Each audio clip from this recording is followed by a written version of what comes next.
to Hi guys, welcome to the IELTS multi-step program.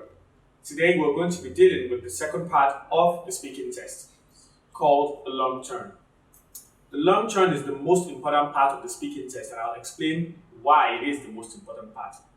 It is the only part that can significantly shoot your scores from a band 6 to a band 9. And why is this? This is the part of the test where you have complete control over everything that happens.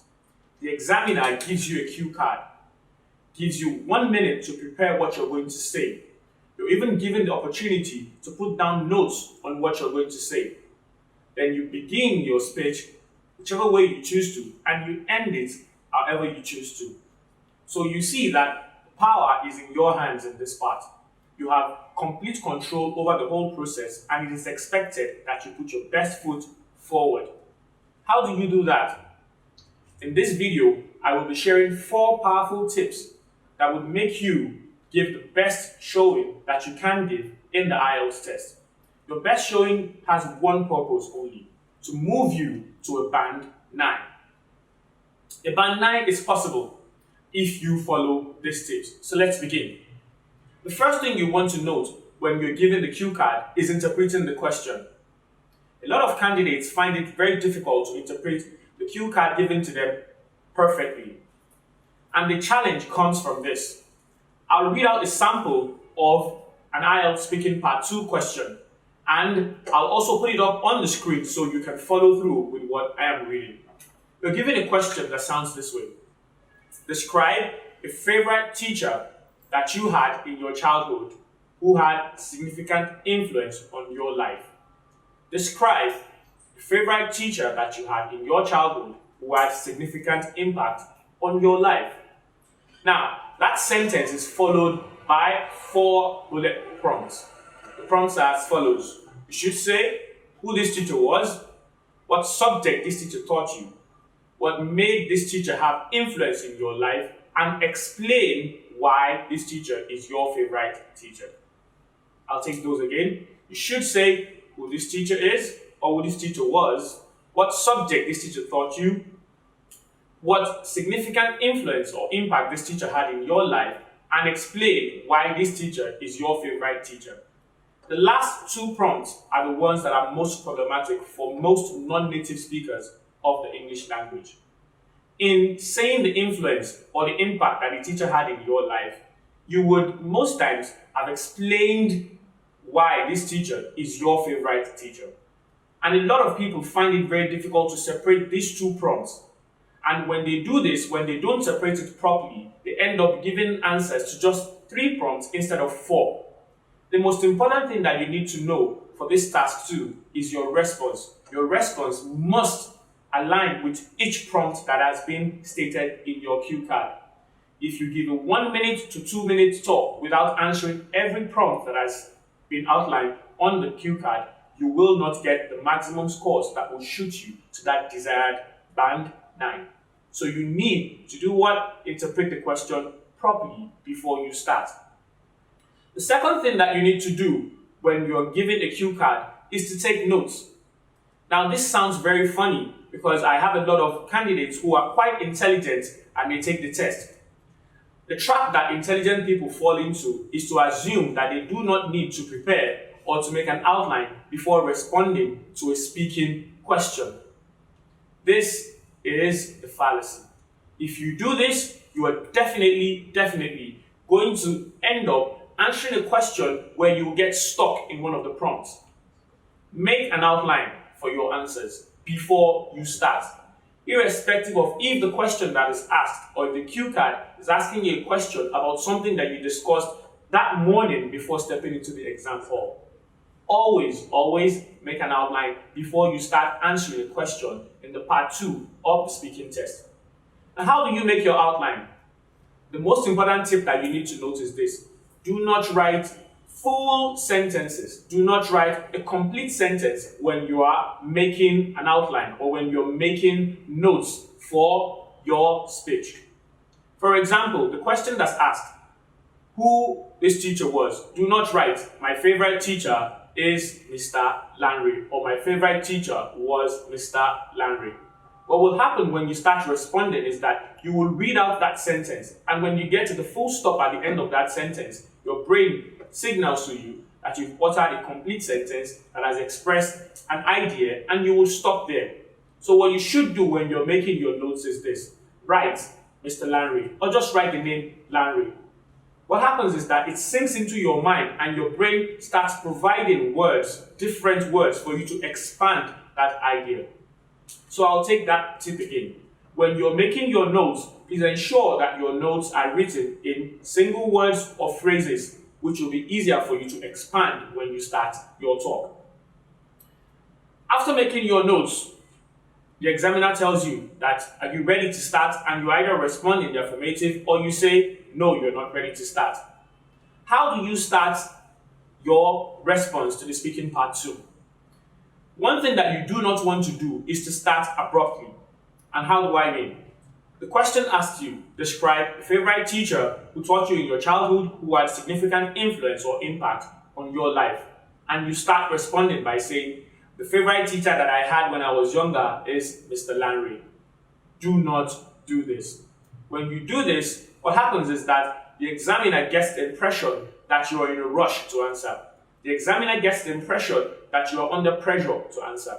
What you should do when you're answering that question is to start with a hook. A hook is something that you use, a sentence, a quote that you use to set the tone for your response. It sort of gives your response a paragraph structure. A good hook to start to answer that question would be, I've met a lot of teachers in my life, and the one that stands out the most for me would be Mr. Lanry. That way, you have started from a point of a general point, and then you have narrowed it down to the specific person that you want to talk about.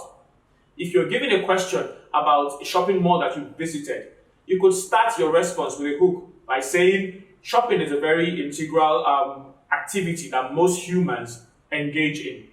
For me, shopping is a way to relax, and the favorite shopping mall that I like, or the one that I visit the most, is ShopRite. That way, you have started your response from a point of strength. The hook does 3 things. One is that it gives you that confidence to start. You start off on a confident note. The second thing that it does is that it sets the tone for your response. And the last thing that it does is that it makes you sound a little bit much more academic or more believable when you're giving your answer. After you start with the hook, the next thing that you want to take note of is the divide between speed and accuracy. When you are given your cue card, you're told by the examiner that you have 1 minute to 2 minutes to respond to that prompt. Now, most people find 1 minute or 2 minutes a very short period of time. It's gone in the twinkle of an eye. But for the purpose of the IELTS, you will discover that 1 minute is a quite long period of time. When you're given a question that you're clueless about, talking for 1 minute or expanding on that topic for 1 minute becomes a really significant chore for you to do. So how do you do this? You need to match your accuracy with your speed. And there's something called the 35-second rule. The 35-second rule simply states that all the 4 bullet prompts that are listed in the cue card must be answered in the first 35 seconds. You have 1 minute to respond to a question. In the first 35 seconds, make sure that you respond or that you give answers, direct answers to all the 4 bullet prompts that are listed on the cue card. This is how that will go.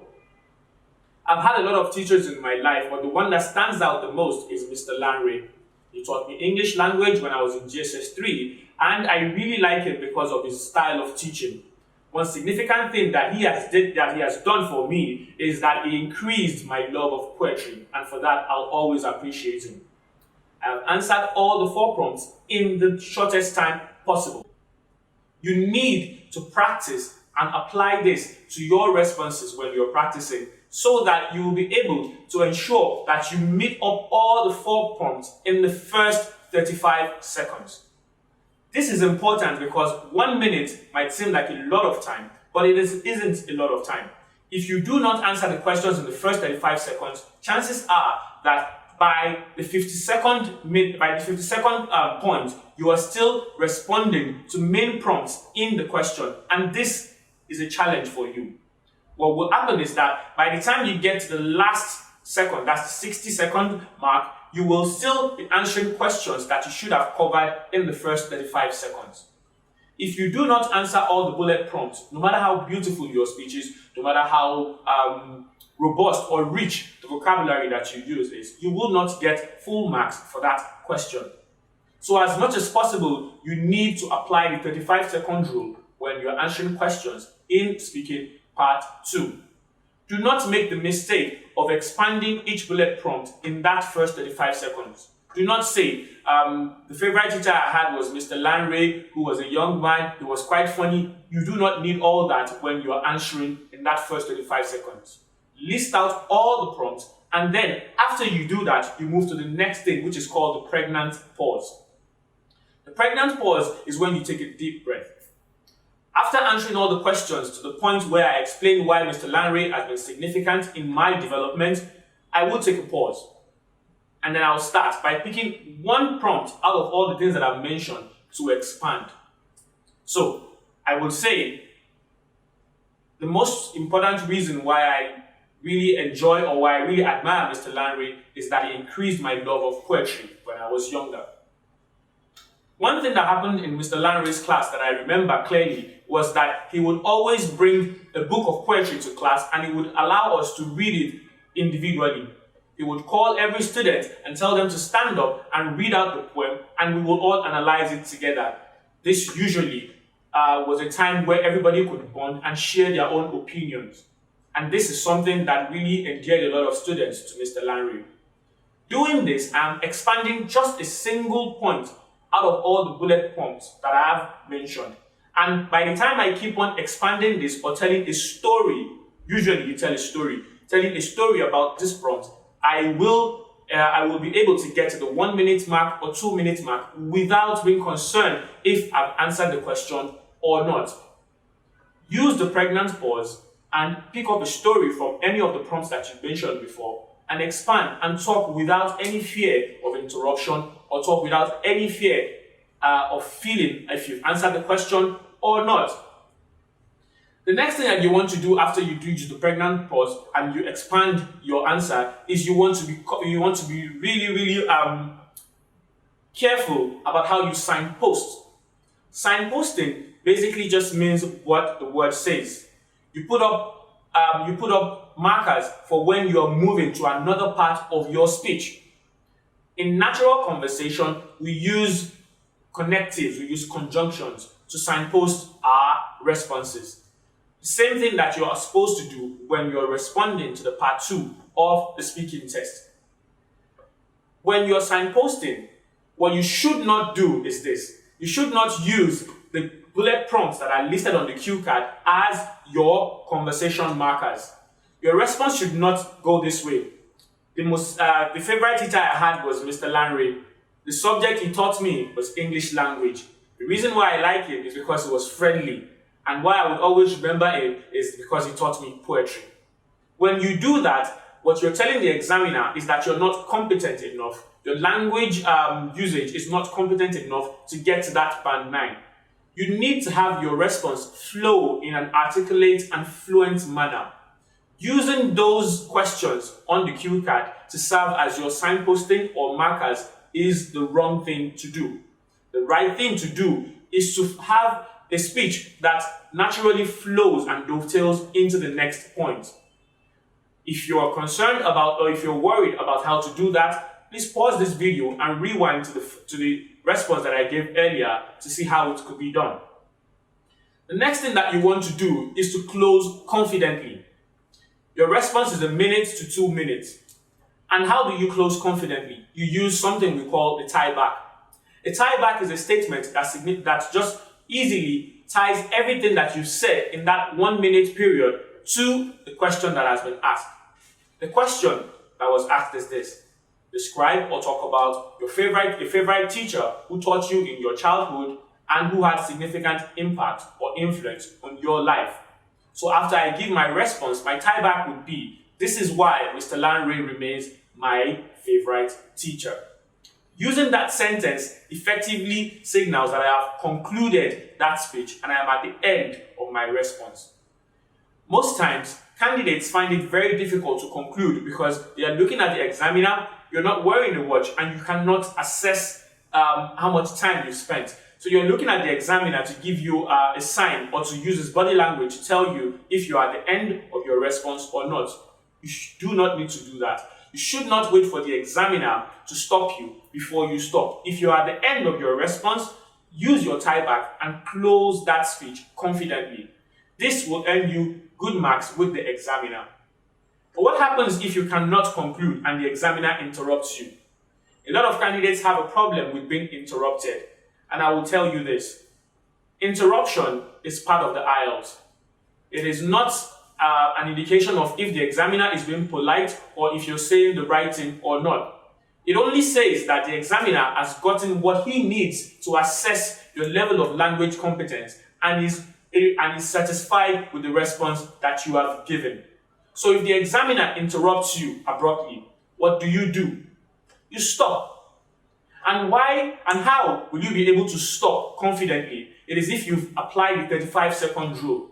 If you've ensured that the major things that you need to address in that question have been answered in the first 35 seconds, and you now expand any prompt, any point out of all the 4 prompts that are listed in the question, and you now start telling a story or start expanding it, and the examiner stops you abruptly, you will not be under much pressure because you know that you have fully answered the question. The only part where you will have any concern about answering the question or you'll be concerned about being interrupted is if you know that you haven't answered all the questions, all the prompts that are listed in the cue card. I'll take this again. The most important things that you need to note for your speaking part 2 are this. You need to interpret the question clearly before you start answering. You need to take notes irrespective of if you're familiar with the question or not. You also need to start with a hook, which allows you to start from a confident point. You also need to match your accuracy with your speed by using the 35-second rule.